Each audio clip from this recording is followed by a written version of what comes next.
Sa muling pagtakbo ni na incumbent Manila 3rd District Representative Joel Chua at Manila 2nd District Representative Rolando Valeriano para muling katawanin ang kani-kanilang distrito ay muli silang humihingi ng suporta sa Manileño para sa darating na halalan 2025.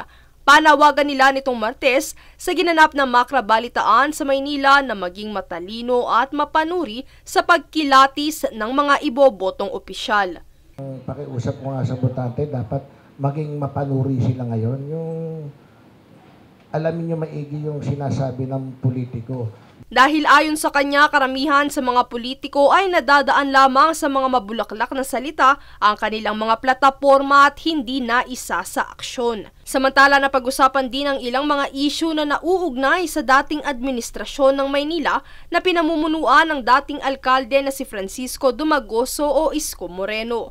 Kabilang dito ang higit 2 bilyong utang umano ng Maynila para sa mga kagamitang medikal, gayon din ang pagpapatayo ng mga gusali gaya na lamang ng condominium. Sa panig naman ni Moreno sa isang panayam hinggil sa mga paratang na ito, kanyang ipinunto na kanya lamang ipinrayoridad ang kapakanan at pangangailangan ng taong bayan kasabay ng mga hamong kinaharap ng lungsod noong kasagsagan ng pandemya ng COVID-19.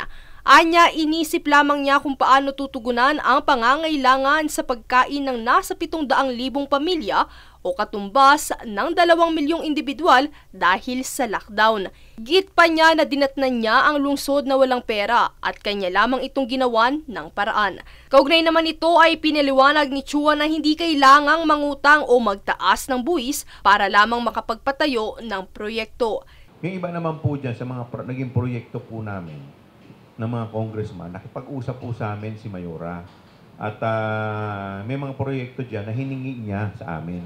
So hindi mo kailangan mangutang, hindi mo kailangan magtaas ng buwis para makapagpatayo ka ng proyekto. Ang kailangan lang magamit yung mga pondo at masinop ito ng maayos. Sa pagtatapos, giit ng 2 mambabatas na responsibilidad ng mga botante ang maging mapanuri sa pagpili ng tamang hihahalal na opisyal upang mapagsilbihan sila ng tama ng mga iluluklok na mamumuno sa gobyerno. Princess Castro nag-uulat para sa Golden Nation Network.